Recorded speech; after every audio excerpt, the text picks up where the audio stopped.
Donc, bonjour tout le monde. Il est maintenant 1h45, donc on va commencer le webinaire pour ce mois-ci. Donc, comme d'habitude, on a Jérôme Bergeron-Carpentier qui va faire la présentation et Jean-Martin Savard-Demers qui est là aussi, qui est représentant des ventes pour Québec et les Maritimes. Donc, je vous laisse la parole. Oui, le chat est ouvert et les questions-réponses. Donc, si vous avez des questions, vous pouvez écrire dans n'importe quel des deux. Je vais le regarder et on va répondre à vos questions. N'hésitez pas Voilà. si vous avez des questions ou des suggestions, on est là pour y répondre. Parfait. Je vais juste partager mon petit PowerPoint ici. Megan, est-ce que tu me confirmes qu'on voit bel et bien le PowerPoint? Oui, tout Oui, est on beau. le voit. Good, parfait. Génial. Bon, bonjour tout le monde. Bienvenue au webinaire d'avril. Encore une fois, dans la même piste d'idées qu'on l'a fait dernièrement là, avec le webinaire du mois dernier, on y va avec une série sur un petit peu là, le diagnostic et ou même, en fait, tout simplement de l'information technique par rapport aux voitures électriques. Aujourd'hui, ben, on va vraiment se pencher sur le compresseur haut voltage au niveau de l'air climatisé. Ce qui est super intéressant, c'est tout le fonctionnement par rapport à ce type de compresseur-là qui est en fait différent des compresseurs qu'on avait en fait l'habitude de voir dans les voitures à combustion interne là, avec notre poulie, notre courroie reliée au moteur. Bref, c'est un tout autre monde dans lequel on va pouvoir se permettre d'explorer un petit peu plus en détail aujourd'hui. Donc, qu'est-ce qu'on va voir au travers de ce petit webinaire-là qui, encore une fois, on le répète à toutes les fois, va être disponible là, via les réseaux sociaux de Consulab, que ce soit sur la page YouTube notamment et sur le site web consulab.com. Donc, si jamais là, vous voulez aller le réécouter, le présenter en classe ou simplement là, en parler avec vos collègues, ça va être disponible, là, encore une fois, pour le révisionner. Donc, on va utiliser des produits, encore une fois, consulables aujourd'hui lors du webinaire, simplement pour appliquer, puis en fait, là, un petit peu euh, rendre le tout un petit peu plus visuel. Mais ce n'est pas, encore une fois, là, un webinaire axé sur la vente, mais plutôt sur le partage d'informations techniques, là. C'est vraiment quelque chose qu'on aime faire là, chez Consulab dans les petites capsules web comme ça. Donc, on va parler de la construction, des composantes, de la fonctionnalité du compresseur, de la fonctionnalité également de différents composants à l'intérieur du compresseur, simplement pour avoir une meilleure compréhension globale en fait, de ce dispositif-là qui est, somme toute, hyper essentiel, pas simplement pour le confort du passager dans le véhicule électrique, mais notamment pour tout ce qui est le système de gestion thermique. Quand on parle de système de gestion thermique, on parle notamment de la batterie haute tension. Donc, celle-ci doit, par exemple, se faire refroidir et ou se faire réchauffer, là, tout dépendamment là, des conditions dans lesquelles elle se situe.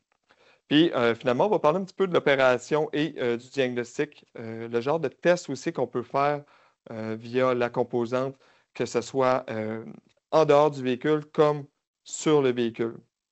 Donc, ça va être super intéressant. Règle numéro 1 dans le webinaire, si jamais vous avez des questions, n'hésitez pas, vous pouvez lever votre main et ou écrire simplement dans le chat. Là, Mégane et ou Jean-Martin vont simplement là, prendre le relais à ce moment-là pour m'arrêter.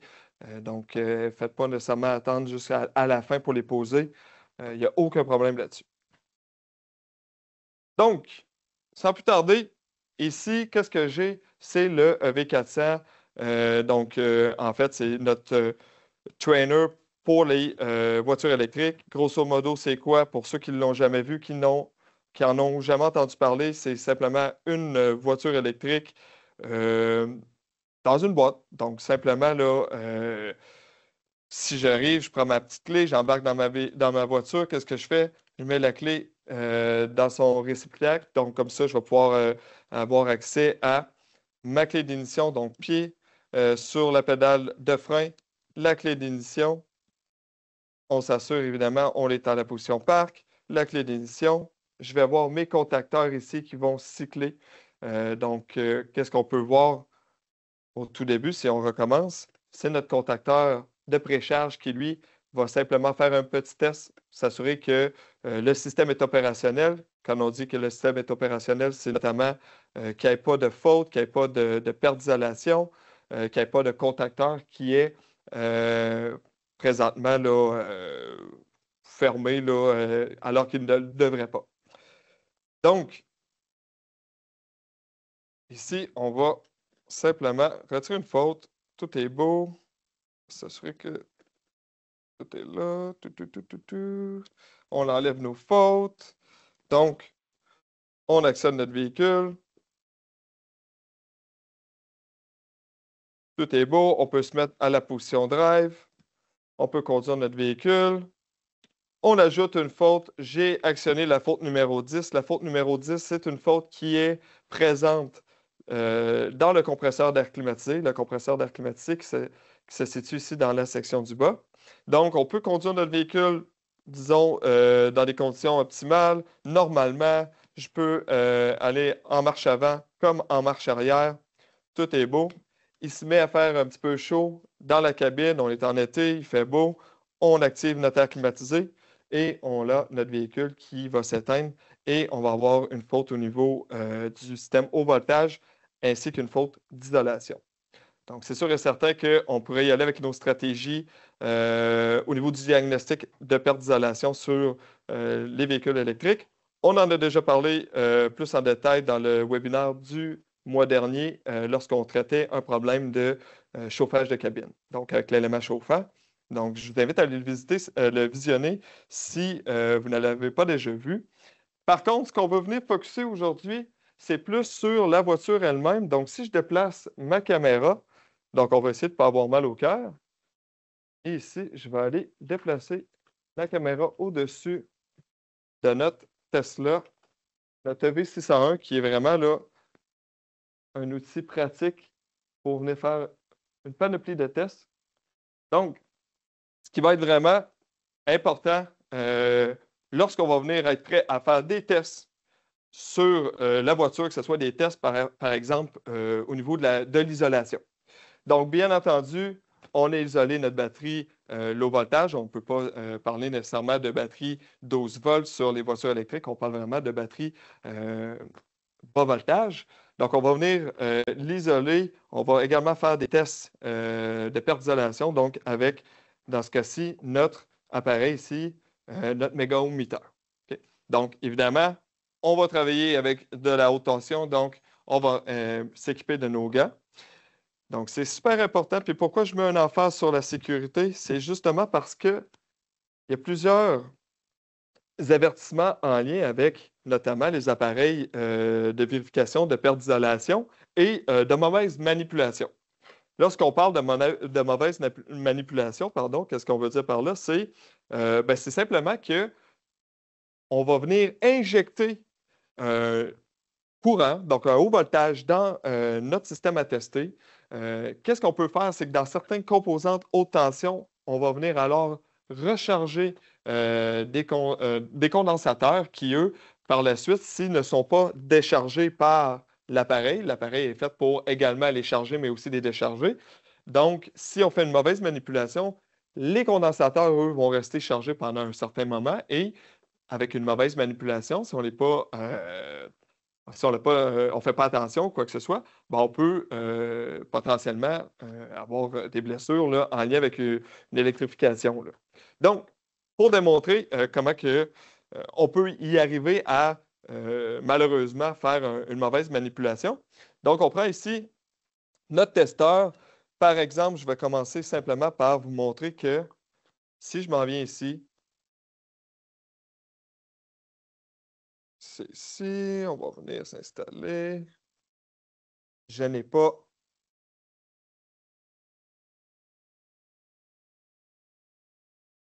de haute tension dans mon connecteur.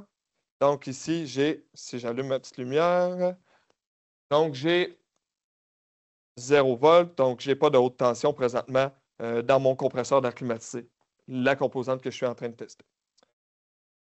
Par la suite, évidemment, je vais aller à la masse du châssis. Donc, je vais aller me prendre quelque part sur le châssis. Je vais venir placer mon appareil dans le test d'isolation. Je m'en viens ici, je vais placer sur la borne. Et je m'en viens tester. Je teste, je teste, je teste. Qu'est-ce que je fais en ce moment? J'injecte du haut voltage. Donc, dans ce cas-ci, je suis sur l'échelle de 500 volts. J'envoie 500 volts dans ma composante. Je lâche mon probe de la composante elle-même et je n'ai pas laissé le multimètre, donc le mégaohmmeter, en fait, avec son impédance interne, donc la résistance interne qui est tellement élevée, décharger les condensateurs, ben, qu'est-ce qui va arriver si je me remets sur l'échelle de volts courant direct et que je me réinstalle sur ma borne et que je clique sur min-max. Donc ici, j'ai 19 volts. Si je recommence à nouveau et que, par exemple, j'attends un petit peu plus longtemps et que je déconnecte un peu plus vite sans laisser le multimètre en fait, décharger les condensateurs. Donc, je charge, je charge, je charge, je charge, je charge, je charge, je charge. Et je retire. Je m'en vais sur volt DC. Je me mets au max.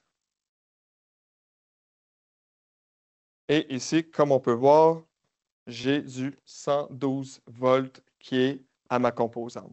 Donc, c'est vraiment intéressant de voir ça comme ça, de vraiment prendre conscience du danger potentiel en lien avec les tests qu'on va effectuer, d'où notamment on va utiliser nos fameux gants là, qui sont certifiés, classe 0 et tout, évidemment. On voit beaucoup trop de techniciens, si je peux me permettre, se dire, ben, en testant mon circuit avec des mégaohmmeters, avec les bons calibres de probe des catégories 3, peu importe, je vais faire attention, je peux faire mes tests sans danger, je n'ai pas besoin d'utiliser mes gants. Il faut toujours respecter la haute tension. La preuve étant qu'on va vite, on s'habitue, on fait moins attention, on vient d'envoyer de la haute tension dans une composante qui est équipée de condensateurs et qui peut décharger 112 volts à travers notre corps si jamais on fait une mauvaise manipulation par la suite. Donc, c'est vraiment à prendre en considération. Ceci étant dit, qu'est-ce qu'on va faire? C'est qu'on va revenir. Donc, je vais redéplacer encore une fois la caméra vers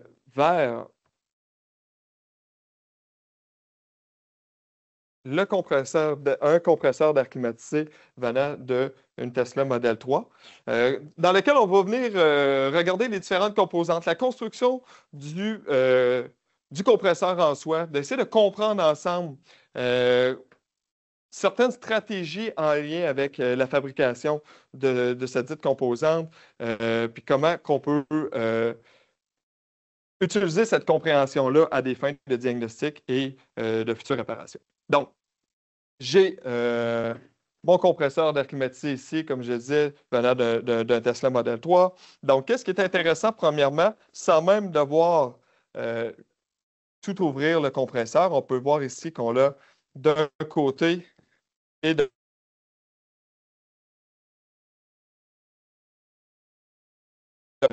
gaz réfrigérant.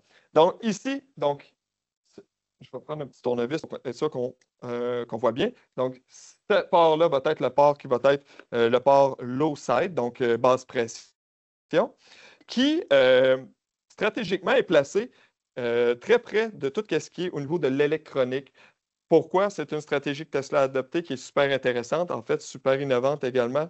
C'est qu'on va se servir de, en fait, l'absence de chaleur du côté de la basse pression pour venir refroidir l'électronique.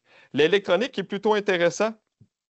Comment ça? Parce que si on vient, par exemple, ouvrir au niveau de l'électronique, on peut venir voir vraiment là, tout ce qui est, par exemple, nos transistors ici, IGBT, qui vont pouvoir venir, si je me replace au niveau de la caméra comme c'est ici, donc toutes mes séries de transistors IGBT qui vont venir contrôler mon courant en fait direct, puis qui va venir par la suite le moduler en pulse width module avec une stratégie qui va venir, par exemple, recréer nos 3 phases. Donc, l'électronique ici a besoin d'être refroidie et on va réutiliser le fait qu'elle est très proche du côté basse pression pour le refroidir. C'est quelque chose de plutôt intéressant. Donc, si j'arrive ici et que je m'en vais à l'extrémité à ma gauche,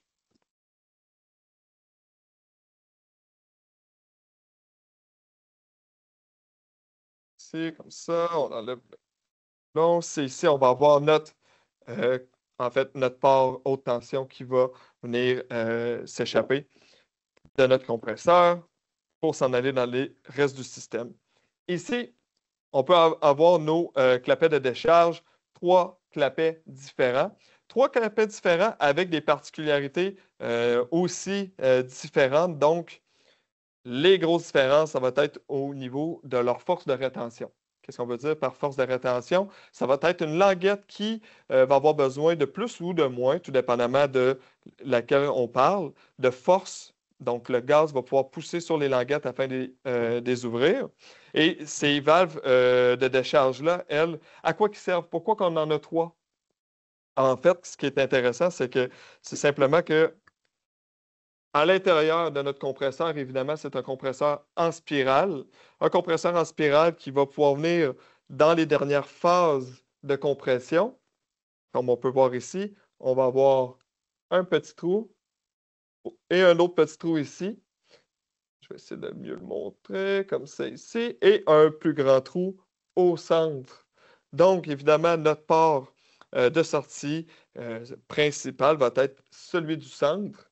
Néanmoins, on va avoir également 2 petits autres trous qui vont pouvoir laisser échapper une certaine quantité de gaz.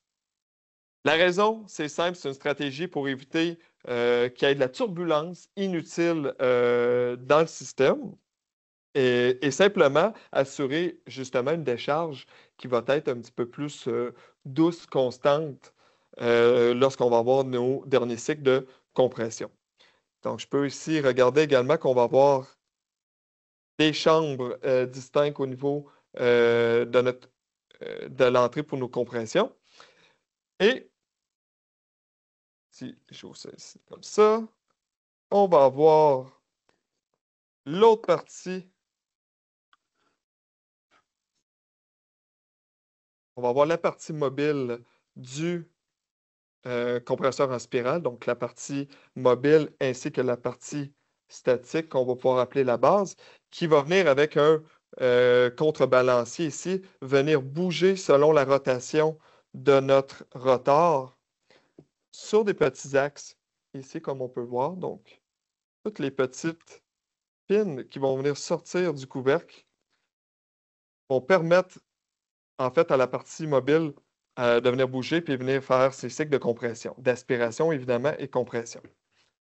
Donc, chacune de ces petites sleeves-là peuvent se retirer individuellement, qui vont assurer justement un certain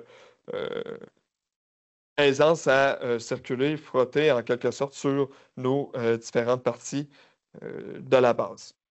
Donc, si on vient retirer, donc on revient à l'extrémité droite et on s'en vient retirer la partie électronique. Et voilà. Donc, on peut vraiment venir voir ici cette section-là qui va venir se diviser en 3 phases. Donc, il faut se rappeler, c'est un compresseur haute tension, la haute tension courant continu qui va venir rentrer dans ma composante elle-même. Donc, on peut voir venir via les 2 petites vis ici. Passer au travers d'un, en fait, un filtre. Un filtre ici, comme on peut voir les 2 gros coils, donc les 2 grosses bobines, on va avoir une espèce de filtre qui, lui, va justement filtrer le courant afin d'éviter qu'on ait des ripples qu'on appelle. Et par la suite, on va venir être contrôlé au niveau de nos segments de IGBT. Ce qui est intéressant, c'est qu'on est capable de voir, si je suis capable d'aller zoomer suffisamment, comme c'est ici. On est vraiment, en fait, on a nos 3 phases ici qui sont même identifiées sur la carte comme étant la phase W la phase U et la phase V. Donc, chacun d'entre eux, chacune de ces phases vont pouvoir venir contrôler nos séries d'IGBT qui vont, eux, s'activer en alternance. Donc, par exemple, 1, 2, 3, 4, 5, 6, et toujours en se chevauchant. Se chevauchant pour justement assurer ce dit continuel courant là, qui va devenir alternatif, évidemment, en pulse width module. Donc, c'est super intéressant de comprendre ça. Alors que j'ai déjà la carte électronique en main, on peut venir voir aussi des sections ici avec un petit peu comme de colle isolante, hein, une espèce d'isolant sur certaines composantes. Donc, c'est des composantes qui vont être en lien avec la gestion du courant haute tension à l'intérieur de ma composante.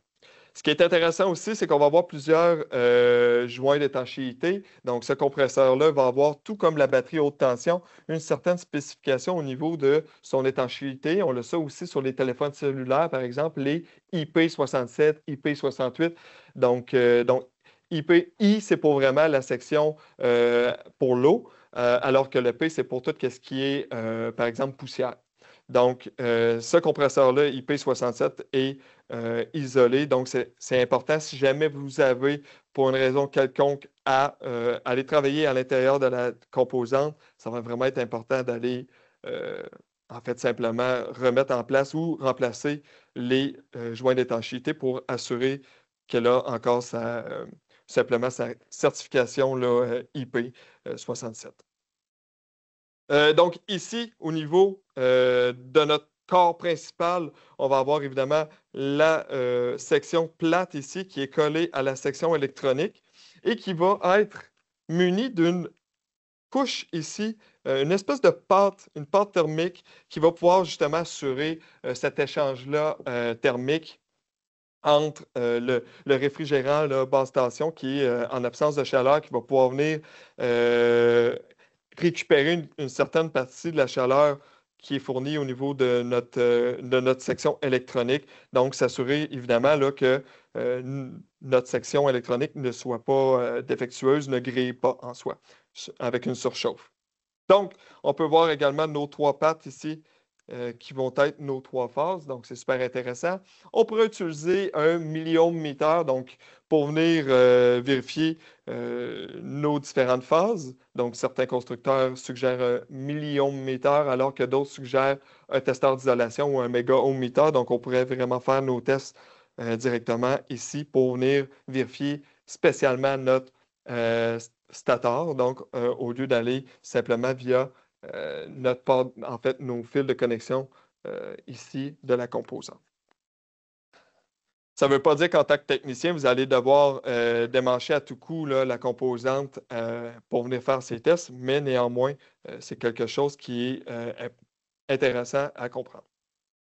Donc, on va venir ouvrir la dernière section de notre compresseur ici.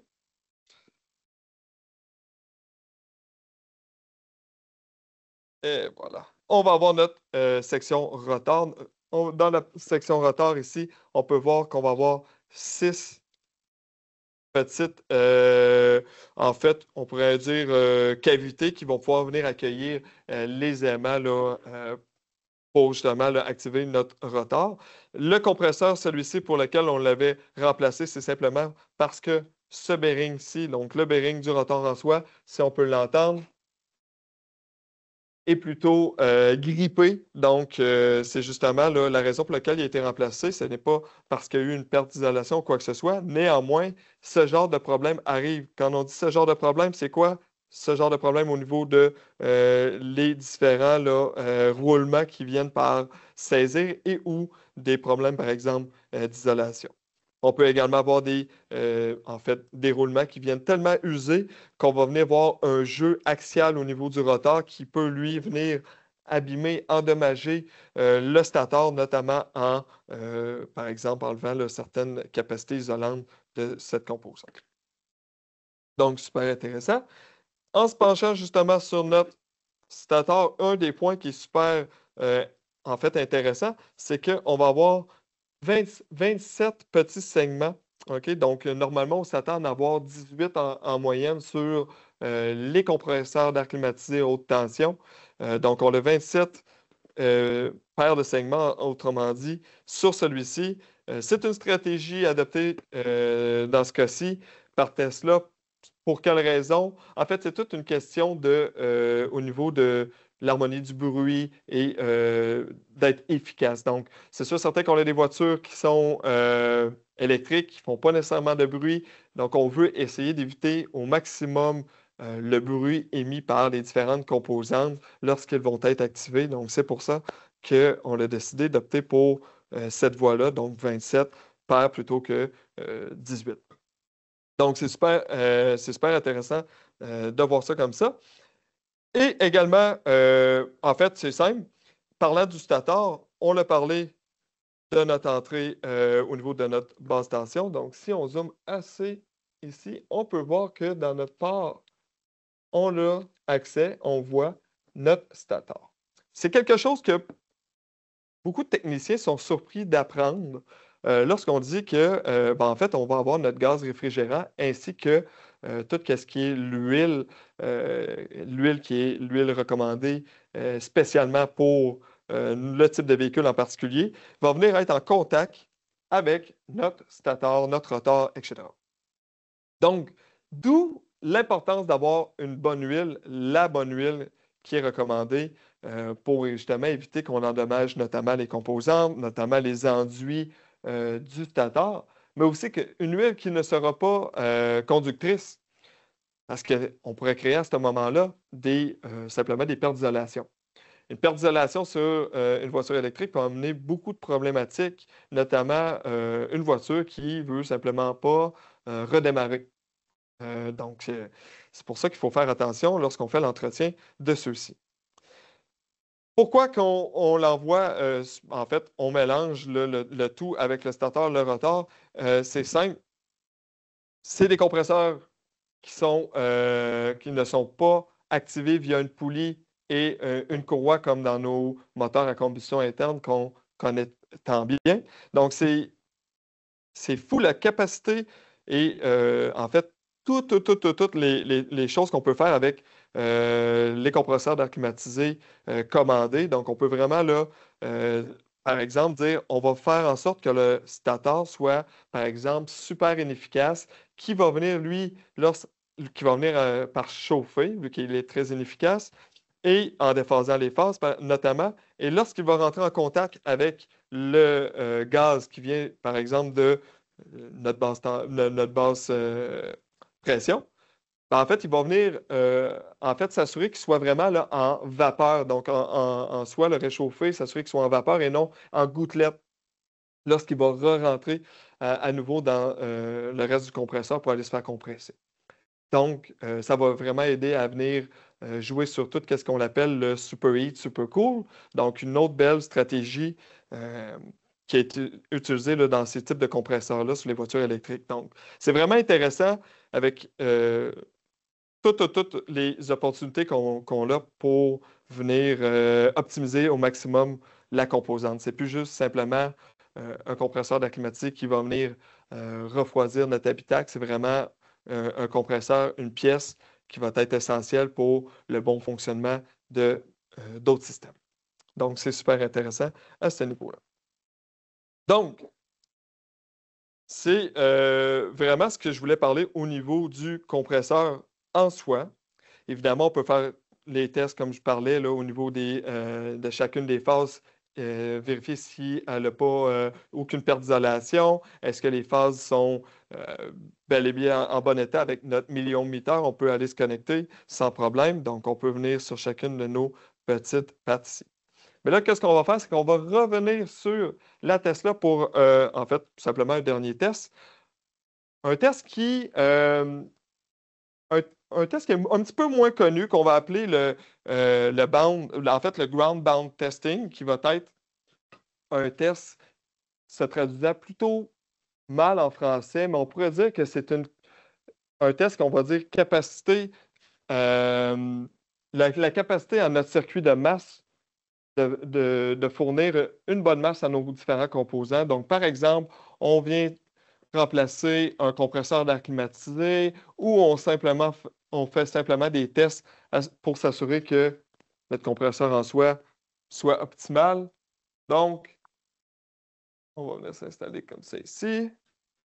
Et c'est un test on va pouvoir retrouver les spécifications dans les manuels du manufacturier. Donc, c'est un test en réalité de liaison de la masse. Et grosso modo, c'est quoi? C'est qu'on va venir faire une chute de tension. On va aller lire la chute de tension de la masse, donc du boîtier de notre composant, dans ce cas-ci, du boîtier du compresseur d'air climatisé, à 2 points sur le châssis.